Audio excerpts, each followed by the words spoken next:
everyone, this is Archie Verma and today we are going to talk about the female reproductive system. So without any delay, let's start. हमने कल देख लिया है male reproductive system के बारे में, आज हमें देखना है फीमेल रिप्रोडक्टिव सिस्टम के बारे में। हम जानते हैं कि मेल रिप्रोडक्टिव सिस्टम यानी कि मेल्स के अंदर जो प्राइमरी सेक्स ऑर्गन है वो टेस्टिस होती है, जो कि स्क्रोटम नाम के एक सैक लाइक स्ट्रक्चर जो कि आउटसाइड द एब्डोमिनल कैविटी या फिर एब्डोमिनल कैविटी के बाहर लोकेट होता है उसमें प्रेजेंट होती है। टेस्टिस कहाँ प्रेजेंट होती है? जो एब्डोमिनल कैविटी है उसके बाहर एक सैक लाइक स्ट्रक्चर होता है जिसको हम स्क्रोटम बोलते हैं, उसके अंदर प्रेजेंट होती है। लेकिन अगर वही चीज़ हम ओवरी के लिए देखें जो कि हमारी फीमेल्स के अंदर प्राइमरी सेक्स ऑर्गन होती है, तो वो उसको यानी कि ओवा के फॉर्मेशन के लिए बेसिकली हाई टेम्परेचर या फिर लो टेम्परेचर की रिक्वायरमेंट नहीं होती है। ऐसा कुछ भी अलग सा चीज़ नहीं होती जैसे हमें स्क्रोटम के अंदर देखने को मिलती है, फिर बहुत सारे टेस्टिस के अंदर देखने को मिलती है। ओवरी के अंदर नॉर्मल जो 37 डिग्री सेल्सियस का जो बॉडी टेम्परेचर है नॉर्मल वही लगता है या वही रिक्वायर्ड होता है, ठीक है।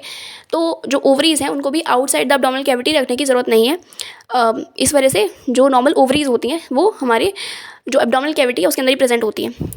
ओवरी दो होती है नंबर के अंदर, एक लेफ्ट ओवरी एक राइट ओवरी। अब जो ओवरी है वो ओवा प्रोड्यूस करती है। अब ऐसा होता है कि ऑल्टरनेटिव मंथ में, जैसे कि मान लो फर्स्ट ओवरी है वो मान लो उसने जनवरी में ओवा प्रोड्यूस किया, देन फरवरी में दूसरी वाली करेगी, फिर जो मार्च आएगा मार्च में फिर वो पहली वाली करने लगेगी। ऐसे ही ऑल्टरनेटिव प्रोडक्शन चलता है ओवा का, जनरल अगर बात करें तो। बाकी एक्सेप्शंस तो डेफिनेटली होते ही हैं, ठीक है। अब ऐसा थोड़ी होता है कि स्पर्म्स जो है वो डायरेक्टली ट्रैवल करते हुए जाएंगे ओवरी के अंदर और ओवरी के अंदर घुस करके वहाँ पे जाके फर्टिलाइजेशन होगा, ऐसा कुछ नहीं होता। तो इस वजह से जो ओवा है वो कहीं पे जाना चाहिए ताकि वहीं पे फर्टिलाइजेशन हो, फिर फर्टिलाइजेशन हो करके जो एम्ब्रियो है या जो बेबी है उसका इम्प्लांटेशन बोलो या बोल सकते हैं बेबी जो न्यूट्रिशन ले वो ईजिली यूट्रस की वॉल से ले ले या फिर यूट्रस के अंदर बैठ के ले ले। तो इस वजह से जो ओवा है उसका निकलना बहुत इंपॉर्टेंट है ओवरी से। तो अल्टीमेटली क्या करती है ओवरी, सिंपल सा जो ओवा होता है हर मंथ बनाती है और उसको सिक्रीट करती है, यानी कि वो बोल सकते हैं उसको बाहर निकालती है और बाहर निकाल के उसको कैच करने का काम करते हैं फिम्ब्रिये अल्टीमेटली कुछ फिंगर लाइक प्रोजेक्शंस होते हैं या उंगलियाँ जैसे स्ट्रक्चर होते हैं। बेसिकली जैसे हमारा हाथ क्या है, हमारी जो उंगलियां हैं वो हमारे पेन होल्ड करने में, हमारी कॉपी होल्ड करने में मदद करती हैं। वैसे ही जो हमारी बॉडी के अंदर जो फीमेल रिप्रोडक्टिव सिस्टम है उसमें जो फिम्ब्रिये होती हैं वो ओवा को कैच करने में मदद करती है। जैसे कि मान लो ओवरी ने ओवा बनाया और ओवा को सिक्रीट किया, तो ओवा कहीं और ना चला जाए या कहीं वेस्ट ना हो जाए उसका, इस वजह से उसको कैच करने के लिए ताकि प्रॉपर तरीके से अच्छे से कैच हो जाए और उसका फर्टिलाइजेशन अगर हो रहा है तो हो जाए, इसलिए यहाँ पे फिम्ब्रिये होती हैं जो कि फिंगर लाइक प्रोजेक्शंस होती हैं और वो फिंगर लाइक प्रोजेक्शन जिसका नाम मैंने फिम्ब्रिये बताया वो उसको कैच कर लेती हैं और अल्टीमेटली जो ओवा होता है वो ओविडक्ट्स के अंदर या फिर फैलोपियन ट्यूब जिसको बोलते हैं उसके अंदर आ जाता है। अब फैलोपियन ट्यूब में भी उसको सेंटर में प्लेस करना होता है, यानी कि वो सेंटर में आपको बस इतना याद रखना है कि वो सेंटर में जाता है। तो वहाँ पे जो फैलोपियन ट्यूब्स होती हैं ये ट्यूब्स होती हैं बेसिकली, और वहाँ पर ही फर्टिलाइजेशन होता है, वहीं पे ओवा बैठा रहता है और वेट करता है कि स्पर्म्स अगर आते हैं तो आ जाएं, अगर नहीं आते हैं तो अलग ही चीज़ होती है, मेंस्ट्रुएशन हो जाता है, ब्लीडिंग होने लगती है।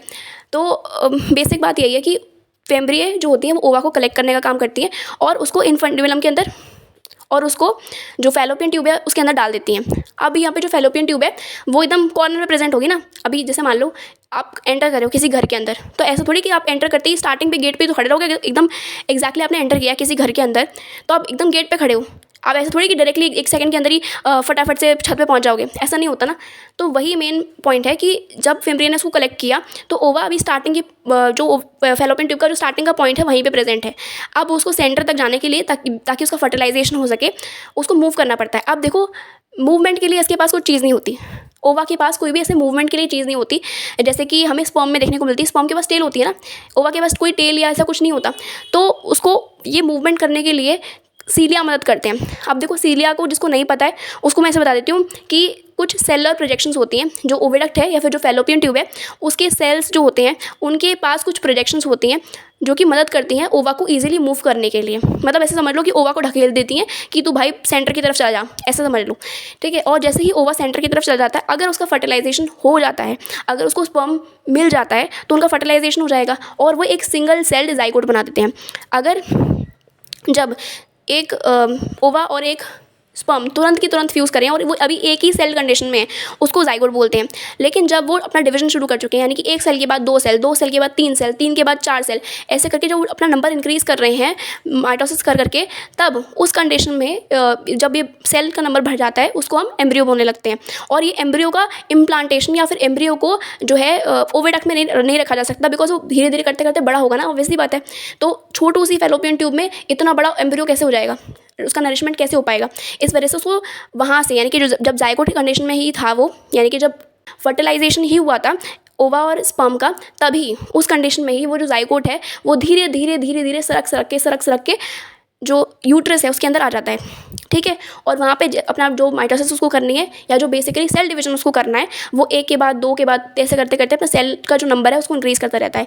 और जैसे ही इसका जो सेल का नंबर है वो इंक्रीज़ हो जाता है, वैसे ही इसका इम्प्लांटेशन हो जाता है। अब इम्प्लांटेशन समझ लो कि अटैचमेंट, ठीक है। अटैचमेंट कहाँ करेगा, वो जो यूट्रस की वॉल्स होती हैं उसके पास कर लेगा। और यूट्रस की वॉल्स के पास ही अटैचमेंट क्यों करेगा, बिकॉज जो यूट्रस की वॉल्स होती हैं उनके पास बहुत सारी ब्लड की लाइनिंग्स होती हैं, ठीक है। बहुत मोटी मोटी ब्लड की लाइनिंग होती है और ब्लड की लाइनिंग्स के पास बहुत सारा न्यूट्रिशियस फूड होता है, जो कि ओवा को जो एम्ब्रियो बना है ना उसको बहुत मदद करता है कि वो अच्छे से ग्रो कर सके, ठीक है, अपने आप को अच्छे से डेवलप कर सके।